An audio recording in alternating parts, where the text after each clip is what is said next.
4 साल बाद मिलेगी नौकरी, 69,000 भर्ती, विज्ञप्ति, काउंसलिंग कब, नियुक्ति, स्कूल में कब तक ज्वाइनिंग होगी। इस वीडियो में बात करेंगे उत्तर कुंजी प्रकरण को लेकर प्लस हाई कोर्ट के ऑर्डर को लेकर जो संभावनाएं बन रही हैं, उन सब संभावनाओं को या जो प्राप्त जानकारी है उसके अकॉर्डिंग बात करेंगे। पहले जान लेते हैं विस्तृत न्यूज़ को। मैं राम सर आप लोगों का स्वागत करता हूं यूट्यूब चैनल गेट गोल ऑनलाइन में। जो भर्ती आई भी 4 साल में न हो सकी पूरी। वर्ष 2018 की 69,000 भर्ती के कुछ अभ्यर्थी धरने पर, कुछ कोर्ट में जिन्हें पढ़ाया था वे लड़ रहे मुकदमा। तो जिनको पढ़ना था वो मुकदमा लड़ रहे हैं।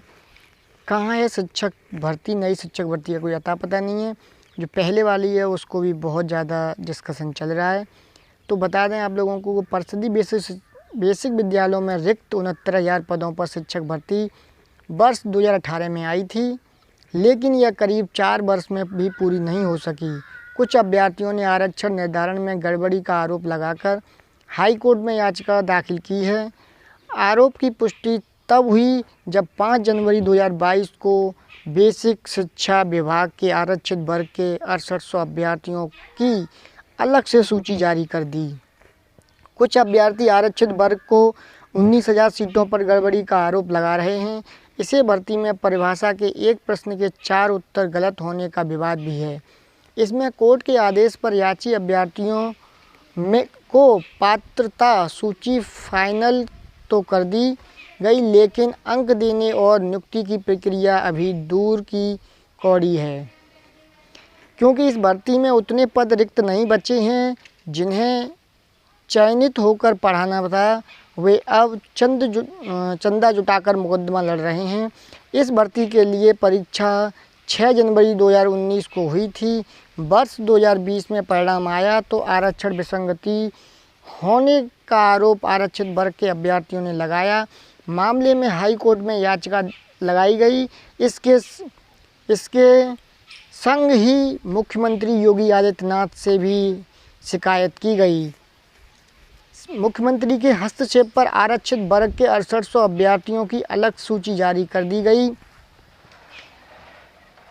अब इस सूची में शामिल लक्ष्मीकांत व अन्य अभ्यर्थी जल्द नियुक्ति दिए जाने की प्रक्रिया पूरी करने की मांग कर रहे हैं। पिछड़ा दलित संयुक्त मोर्चा के प्रदेश अध्यक्ष सुशील कश्यप एवं संरक्षक भास्कर सिंह यादव का आरोप है कि आरक्षण की विसंगति 6800 सीटों पर नहीं बल्कि करीब 19,000 सीटों पर हुई है, जिन पर आरक्षित वर्ग के अभ्यर्थी चयनित होकर नौकरी कर रहे हैं। इस मामले में कोर्ट में सुनवाई के चलते 6800 की सूची पर स्टे लगा है और लखनऊ बेंच ने सुनवाई कर फैसला सुरक्षित कर लिया है। ऐसे में वह 6800 सूची के अभ्यर्थियों और 19,000 पदों पर आरक्षण का लाभ देने की मांग करने वालों को लखनऊ बेंच के फैसले को प्रतीक्षा है। आरक्षित वर्ग के अभ्यर्थी राजेश चौधरी का कहना है कि इस भर्ती में एनओसी प्रकरण के दौरान सचिव बेसिक शिक्षा परिषद द्वारा नई कट ऑफ जारी करने से एक और प्रश्न खड़ा हो गया है। आखिर एक भर्ती में 2 कट ऑफ कैसे हो सकती हैं? इधर गुणांक के आधार पर कट ऑफ मामले में आरक्षित वर्ग की अभ्यर्थी पूजा तिवारी ने अलग याचिका दाखिल कर दी है। इस तरह कानूनी पेच में उलझ गई है, लेकिन अभ्यर्थियों को अभी तक न्याय नहीं मिल पा रहा है।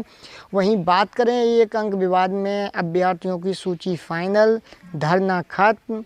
बेसिक शिक्षा परिषद की 69,000 शिक्षक भर्ती में 1 अंक से मेरिट सूची से वंचित याची अभ्यर्थियों को सूची उत्तर प्रदेश परीक्षा नामित प्राधिकारी पीएनपी सचिव अनिल भूषण चतुर्वेदी ने फाइनल कर बेसिक शिक्षा को भेज दी है। इन अभ्यर्थियों से हाईकोर्ट के आदेश पर पीएनपी सचिव के ऑनलाइन आवेदन लिए थे। इसमें कि आए 3192 आवेदन पत्रों के सत्यापन में करीब 900 आवेदन दूसरी याचिकाओं से जुड़े निकले। अंक पा चुके होने पर या फिर रिट न होने पर आदि से जुड़े होने के कारण इनके आवेदन रद्द कर दिए गए हैं। शेष करीब 2300 आवेदनों को इस भर्ती में गुणांक में निर्धारित कट ऑफ के क्रम में अंक निर्धारण के लिए भेज दिया गया है। इसी के साथ पीएनपी कार्यालय के बाहर 5 दिन से चल रहा धरना भी समाप्त कर दिया गया है। इस भर्ती में परीक्षा में परिभाषा से जुड़े एक प्रश्न के 4 उत्तरों को गलत बताते हुए कुछ गड़बड़ी अभ्यर्थियों ने पीएनपी को उत्तरमाला को हाई कोर्ट में चुनौती दी थी। कोर्ट ने याचिका को सही माना और आदेश दिया है कि 25 अगस्त 2021 तक याचिका लगाने वाले एक अंक से बाहर हुए अभ्यर्थियों को अंक देकर मेरिट में शामिल किया जाए। सुप्रीम कोर्ट ने भी हाई कोर्ट के आदेश को सही यथावत रखा है। अब जो आदेश है, तो ये जो विशेष जानकारी थी उत्तर कुंजी प्रकरण को लेकर, 1 नंबर को लेकर, और दूसरा हाई कोर्ट ऑर्डर को लेकर। अब इसमें बात करेंगे नियुक्ति वगैरह की। तो अब प्रश्न उठता है सबसे ज़्यादा अभ्यर्थियों द्वारा पूछे जाने वाले प्रश्न का, विज्ञप्ति कब आ सकती है, काउंसलिंग, नियुक्ति और स्कूल में कब तक हम पहुंच पाएंगे जिससे कि हम एक शिक्षक के रूप में अपने आप को स्थापित कर पाएँ। सो गाइज, अभी जो हाई कोर्ट का ऑर्डर आने वाला है 13 तारीख को, होली के बाद आएगा। और विशेष बात यह है कि अभी तक जितनी भी टीमें हैं सब अपनी अपनी जीत बता रहे हैं। चाहे 6800 वाले हों तो 6800 की जीत बता रहे हैं, उनकी नियुक्ति क्लियर है। और 27-21 वाले अपनी 27-21 की जीत कंफर्म बता रहे हैं। तो ये तो कंफर्म है कि अगर पूरा आरक्षण मिलता है 27-21, तब भी 6800 लिस्ट क्लियर है, तब भी उनकी नियुक्ति होनी है। और 27-21 मिल जाता है फिर भी 6800 ये यहाँ पर क्लियर रहेगी। तो इसमें कोई दो राय नहीं है। तो अब जो मैटर फंसता है कि अब हाई कोर्ट का जो ऑर्डर आने वाला है वो क्या आएगा, किसकी पक्ष में आएगा। जिसकी पक्ष में आएगा उस पर जल्द आप लोगों को कार्रवाई देखने को मिलेगी, क्योंकि हमने पहले ही बताया था कि कहीं ना कहीं सरकार का एक मोटिव था कि उत्तर कुंजी प्रकरण को लेकर, आंसर की वाले मैटर को लेकर, और हाई कोर्ट में 13-156, तो 13-156 वाले मैटर को भी साथ में सॉल्व करने के लिए।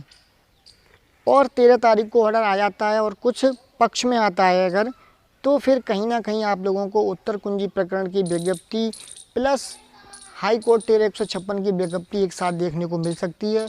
और जितने भी हाई कोर्ट द्वारा सेलेक्टेड अभ्यर्थी रहेंगे, चाहे 6800 हों, चाहे 27-21 पूरा रहे, तो उन सभी अभ्यर्थियों को एक साथ नियुक्ति यहाँ पर दी जा सकती है। ऐसा जो सूत्रों से जानकारी निकल कर आ रही है। कोई अभ्यर्थी चिंता ना करे, ये कन्फर्म है कि आंसर की मुद्दे पर अब नियुक्ति मिलना 100% है। और अभी पीएनपी ने लिस्ट बनाकर परिषद को भेज दिया। जैसे ही परिषद की फाइल पर साइन होंगे सचिव के, और उसके बाद में वो कट ऑफ के आधार पर पीएनपी यहाँ से लिस्ट जारी कर देगी। और उसके जस्ट बाद में आप लोगों को एक विज्ञप्ति देखने को मिलेगी जिसमें आप लोगों की काउंसलिंग डेट, नियुक्ति की डेट और स्कूल कब तक जाने की बात हो सकती है।